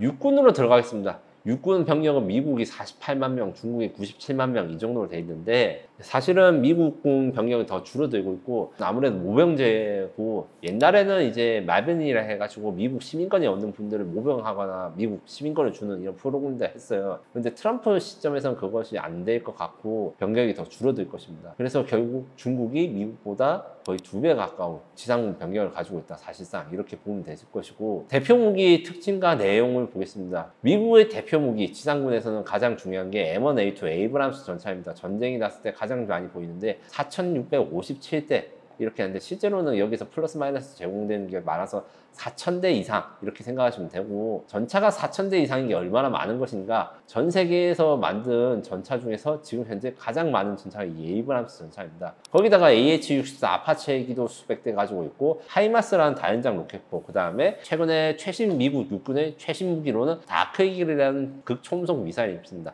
이건 원래 중국이나 이란 같은 나라가 만든 탄도미사일 같은 것을 미국이 자기 버전으로 만든 건데 중국, 이란의 그 극초음속 미사일과 수준이 다른 아주 적에게 들키지 않고 요격이 불가능한 그런 공격 미사일입니다. 이에 비해서 이제 중국 같은 경우에는 중국의 주력 전차는 99식 A2, 99식이라 되어 있는데 총 5,250대입니다. 그래서 숫자로 보면 미국보다 많은 것 같지만 미국은 M1A2 전차는 세계 최고 수준 전차인데 이것만으로도 거의 4,000대가 넘고 중국의 5,200대 전차는 구형 전차들이 상당히 섞여 있습니다. 뭐 96식, 68식, 뭐 90식 이래 있고 그리고 중국의 자주포는 이제 PAZ-05라는 자주포가 주력인데 이게 K9보다는 사실 성능이 떨어지고 PH-16 다연장 로켓 같은 경우에는 대한민국의 천무 다연장 로켓보다 구경이 크고 크기도 큽니다. 300mm 가까이 돼가지고 사실상 미사일과 가깝고 호병 부대도 굉장히 많이 키워요. 구소련의 영향을 많이 받았습니다.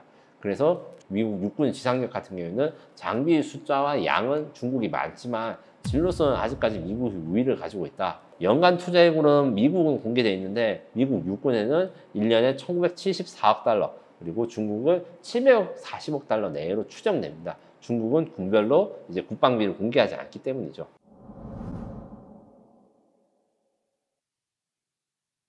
공군으로 넘어가겠습니다. 공군 병력은 미국이 33만, 중국이 39만. 생각보다 미국이 많죠. 공군력에서 미국과 중국의 차이는 압도적입니다. 아직 이제 대표 무기, 특히 전투기를 중심으로 봤을 때 미국의 모든 군용기 합은 13,000대가 넘는다고 해요. 그 중에서 전투기가 2,000대, 각 1957대라고 하는데 4세대 전투기 F-15, F-16 외에 F-35 5세대, F-35 전투기, F-22 전투기 그리고 폭격기로 B-2 스텔스 폭격기, B-52 폭격기 그 다음에 지원기로 E-2 조기 경보기 전 세계 최강이라고 흔히들 농담을 할 때 세계 최고의 공군은 미국 공군, 세계 제2위 공군은 미국 해군 항공대 이렇게 이야기를 하는 것도 있습니다.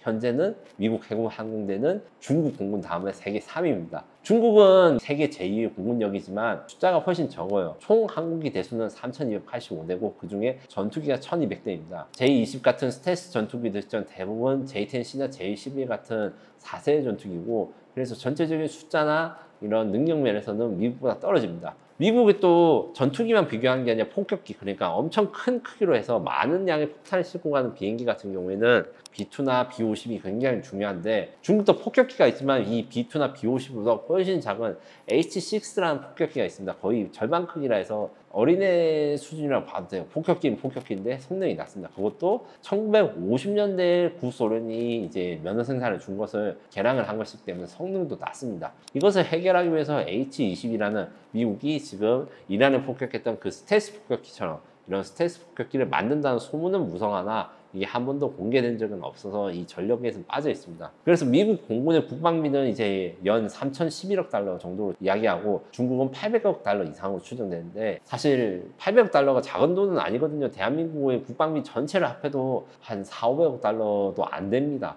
그런데 이제 공군에만 800억 달러를 추정하니까 그리고 최신의 전투기를 가장 많이 가장 빠른 속도로 확보하는 국가도 중국이다. 얼마 전에는 J-35라는 신형 스텔스 전투기를 배치했고 연간 거의 100대 이상의 스텔스기를 확충하고 있으니까 이게 발전 속도가 매우 무섭다. 이렇게 정리할 수 있습니다.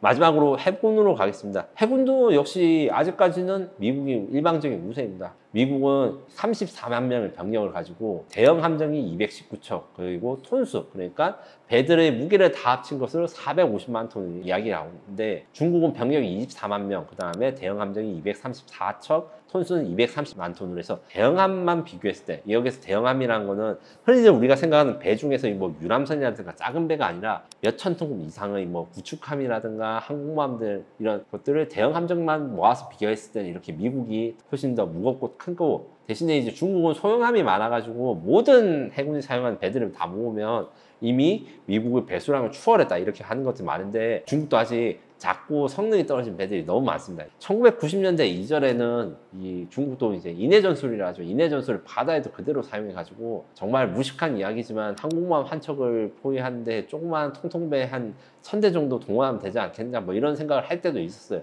그게 잘못됐다는 것을 90년대 이후 깨닫고 30년 이상 이렇게 전력 건설을 해서 이제 상당한 세계 제2위 해군이 됐습니다. 대표적인 무기 비교를 들어가고 있습니다. 미국의 해군의 대표적인 무기는 역시 니미츠급, 포드급 항공모함 11척. 이 배들이 하나하나가 다 10만 톤이 넘고 70대가 넘는 항공기를 탑재합니다. 제가 한번 미국 해군 항공모함에 타봤는데 길이가 300m, 높이도 한 20층은 넘어요. 아파트로 치면 투어를 하는데 거기 스타벅스도 조그맣게 있고 약간 농담식으로 이야기를 하는데 항공모함 안에서 타령을 해서 거의 며칠 동안 못 잡은 적이 있다고 합니다. 방이 너무 많아서 10만 톤이나 되는 대형 항공모함이 그렇게 됩니다. 300m니까. 이 외에도 이지스 구축함 알레이버크급이라는 함이 있습니다. 이것은 우리나라도 세종대왕급 그 다음에 정조대왕급 그래서 4척이 있는데 미국은 몇 척? 77척 이상이 있고 거기서 계속 찍어내고 있습니다. 전 세계에서 이지스함이 제일 많은데 이지스함이라는 거는 일종의 브랜드입니다. 특정 회사가 만든 특정 제품 록히드 마틴이 만든 이지스 전투 체계를 장착한 배를 이지스 전투함이라 하는데 미국이 사용 중인 이지스 전투함 빼고 전 세계 이지스 전투함 합해도 미국이 가진 것보다 작아요. 그래서 미국 해군의 전력이 엄청나다. 핵잠수함도 버지니아급들 70척 이상이 가지고 있다. 이에 비해서 중국은 항공모함 아직 3척밖에 없습니다. 라오닝, 산둥, 푸젠이고 미국과 달리 5만 톤에서 7만 톤 사이의 작은 항공모함이에요. 그래가지고 훨씬 작고 구축함도 알레이버급에 대항할 수 있는 055형 구축함이 10척 있는데 055, 053 이거는 이제 공산주의 국가들은 숫자로 배 이름을 붙이기 때문에 이거 같은 경우에는 기술적으로는 그래도 알레이버크보다 일부 나은 부분이 있어요. 이게 화해 기술을 사용했다는 이야기도 하는데 숫자가 아직 작습니다. 대신에 건함 속도가 진짜 중국과 미국이 미칠 듯이 차이 납니다. 이지스함 미국은 1년에 한 척 만들기도 어려운데 중국은 그 이지스 구축함과 비슷한 척을 1년에 서너 척 이상을 만드니까 이게 미국이 굉장히 긴장을 하고 있습니다. 핵잠수함 10여 척이 가지고 있지만 이 핵잠수함 같은 경우에는 미국보다 좀 떨어집니다. 뭐가 떨어지는가? 중국의 핵잠수함은 이제 역사가 40년 됐는데 옛날에는 바다의 오케스트라라고 했어요. 너무 시끄러워가지고 정말 지구 반대편에서도 소리가 들린다. 이 40년 동안 이 소음을 줄이기 위한 노력을 해서 상당히 발전되었으나 그래도 미국에 대해서 밀린다고 합니다. 그래서 결론적으로 중국과 미국의 해군력 차이를 보면 미국이 압도적인 우세지만 중국의 포텐셜이 너무 크다. 중국 조선사업은 지금 세계 최고인데 미국은 조선사업이 망했다. 그래서 한국의 도움을 요청한 게 이 맥락이라고 이해하시면 됩니다. 연간 투자액 같은 경우는 그래서 미국이 2,922억 달러, 중국이 약 870억 달러인데 앞서 말씀드린 대로 중국의 조선업이 잘 되는데 미국은 조선사업이 망했어요. 항공모함 하나 만들어가지고 근데 10년 이상 걸리는데 예전에 비해서 4, 5배 늦어진 거고 배를 여러 조선소에서 한 번에 만들지 못해서 블록을 나눠서 했는데 블록 맞추다 보니까 이 아구가 안 맞아가지고 수리하는 데만 몇 달이 걸리고 이런 것들이 계속 생기고 있습니다. 그런데 비해서 중국은 이제 대규모 도크에서 막 계속 건조를 하니까 언젠가는 중국이 미국 해군력을 뛰어넘을 것이다. 이런 불안감이 미국 내에서 이야기하는데 지금은 어느 정도 호들갑 절반이라고 볼 수 있어요. 아직도 중국 해군은 미국 해군의 절반이 하지만 잘 생각해 보면 미국은 전 세계에다 함대를 배치합니다. 미국의 태평양 함대를 7함대라고 하는데 결국 5대양 7대주에 다 함대를 배치해야 되거든요. 대신에 중국은 미국의 7함대, 그러니까 태평양에 배치된 미국 함대만 배치되면 되니까 미국보다 훨씬 적은 해군 예산으로도 미국과 전쟁을 했을 때 붙을 만한 규모가 되는 것이죠.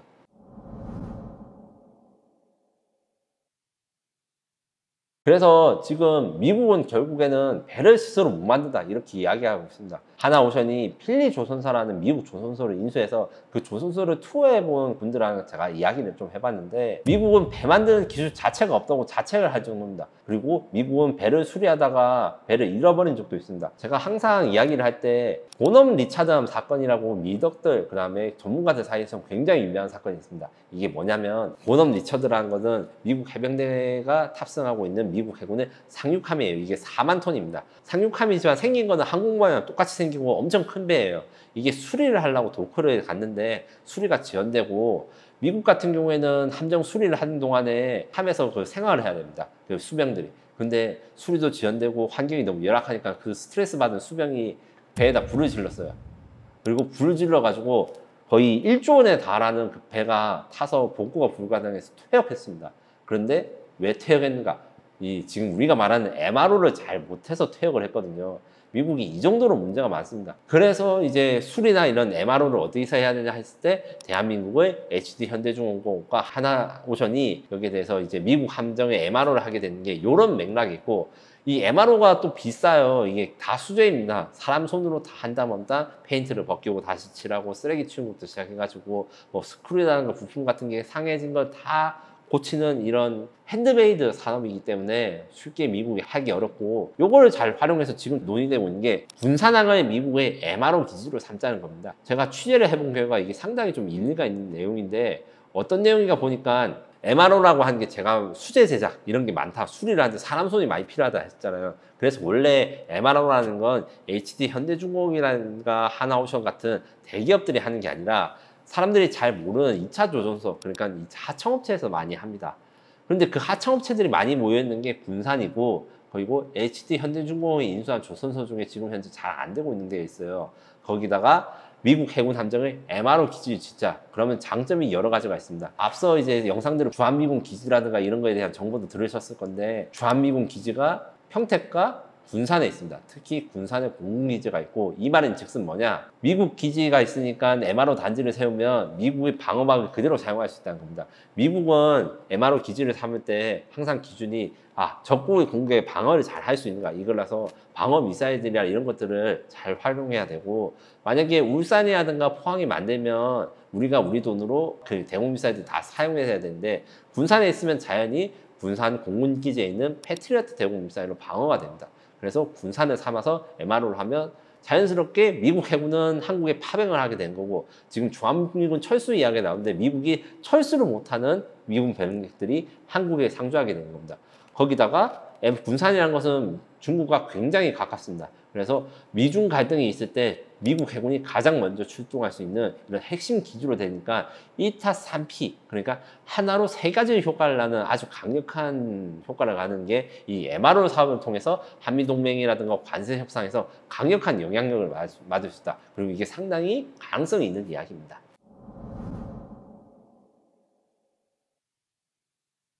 한국이 아니었으면 좋겠지만 한국도 사실은 좌시할 수 없고요. 왜냐하면 대만, 오키나 이런 여러 가지 시나리오들이 있는데 그중에 가장 덜 알려진 것이 한국과 중국이 직접 충돌하는 일이 있을 것인가입니다. 기본적으로 한국과 중국은 지금 서해를 두고 있는데 서해안이 중국 입장에서 너무 중요해요. 왜냐하면 베이징도 있고 그다음에 상하이도 있고 중국의 핵심 도시들이 다 있는데 여기에 제해권을 뺏기게 되면 중국은 핵심 시설들이 아주 쉽게 앞마당을 내주게 되는 겁니다. 중국 입장에서는 서해에 대해서 지배권을 확대하려 하는데 우리 입장에서 그걸 용납할 수 없습니다. 그렇기 때문에 저는 한국과 중국과의 직접 충돌도 좌시할 수 없는 상황이라 생각하고, 하지만 전문가들 입장에서는 이 이야기를 사실 잘 안 하고요. 가장 많이 이야기한 건 사실 대만 그리고 오키나와입니다.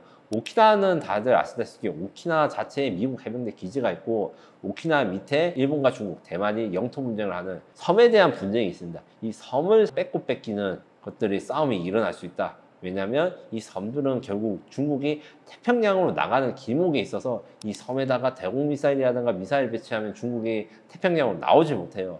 이렇게 대해서 중국은 굉장히 스트레스를 가지고 있고, 중국은 영해를 이야기할 때 섬나라가 어디 있고 그 섬을 중국이 가지고 있다, 이런 거는 중요하게 돼서 구단선이라는 개념이 있습니다.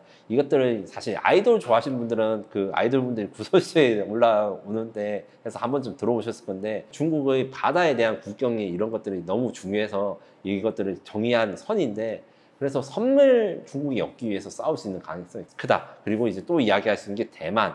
대만은 아시다시피 앞서 미국이 추정하기로는 2027년까지 중국이 대만을 침공할 것이다. 이게 사실관계는 확인하기 어렵더라도 대만과 중국 사이에 그 긴장이 있는 건 맞고, 실제로 얼마 전에 대만에서는 정치적 이벤트가 있어가지고 친중 정치인들에 대해서 이제 주민 소환 투표가 있었는데 그게 실패가 됐어요. 그것 때문에 일단은 중국 관계와 대만 관계는 좀 극단적으로 가는 건 맞겠지만, 이게 장기적으로 갔을 때는 결코 좋은 영향을 줄 수 없거든요. 마지막으로 이야기할 건 남태평양, 괌이나 이런 지역입니다. 물론 이것들은 대만이라든가 아니면 그 오키나와를 점령해서 중국 해군이 태평양 밖으로 나올 수 있는 길목을 확보하는 게 중요한데, 그 확보한다면 거의 괌까지도 지금 중국이 먹으려고 할 수가 있다. 그래서 태평양의 절반, 그러니까 하와이의 동쪽을 중국 해군이 다 제해권을 가지는 게 중국의 최종 목표라는 이야기를 합니다.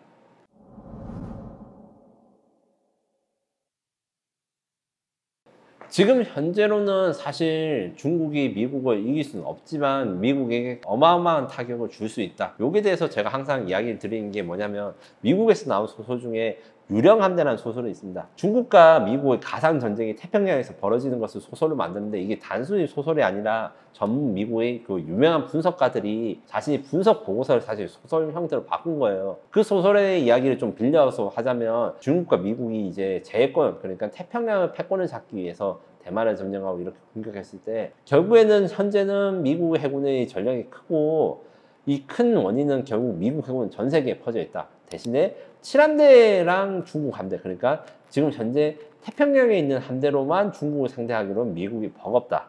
그래서 여기서 이야기해야 되는 것은, 러시아나 북한 등 중국의 동맹국들이 어떻게 많이 생기느냐. 여기서 러시아나 북한이 도와주지 않고 중국 혼자서 미국을 상대하면 양동작전을 벌일 수가 없어서 미국의 전력을 분산시킬 수가 없습니다. 이렇기 때문에 거의 이기기 어렵고요. 대신에 만약에 이제 중국이 러시아랑 합세를 한다거나 이랬을 때, 소설에서는 러시아가 이제 일본의 공격을 대신해주고 뭐 이런 식으로 협조를 해주는데, 실제로는 이제 러시아가 주로 유럽 쪽에서 긴장을 유발하거나 유럽의 항공모함을 동원시켜야 하는 이런 양동작전을 벌이게 되면, 원래는 11대 3, 미국이 이제 여러 나라의 그 분쟁을 동시에 대응하기 위해서 한다면 뭐 태평양에서 미국이 동원할 수 있는 게 5척 혹은 3척 이렇게 줄어들게 되면 중국한테 승산이 있는 것이죠. 이것이 다 된다 하더라도 태평양을 중국이 완전히 장악한 것은 무리입니다. 특히 이건 2차 세계대전에 일본이 지금 미국과 싸우면서 했던 딜레마랑 비슷한데, 기습이라든가 이런 공격을 해서 미국 함대에 타격을 줄 수 있어도 전면은 어렵고, 그리고 미국이 뭐 한국 같은 나라들이랑 조선업이랑 이런 게 협조를 해서 생산 능력을 다시 높인다면 결국 장기전에 가면 미국이 무조건 유리하게 되는 것이거든요. 그래서 결국 중국 입장에서는 계략을 잘 세워서 러시아나 아니면 이제 북한 그리고 인도가 미국, 중국을 도와주는 게 관건이고, 반대로만 이야기하면 이 인도가 이제 미국을 도와주게 되면 중국 입장에서는 제2전선이 생깁니다. 중국의 해군력을 미국한테 다 쏟아붓지 못하고 인도양 쪽으로 돌려오거나 이러면 또 미국을 이기기 어렵겠죠. 그래서 동맹국을 어떻게 서로가 확보할 것인가, 태평양에 들어가는 최종적인 군함의 숫자가 어떻게 될 것인가에 따라서 전쟁의 승패가 결정될 것으로 보입니다.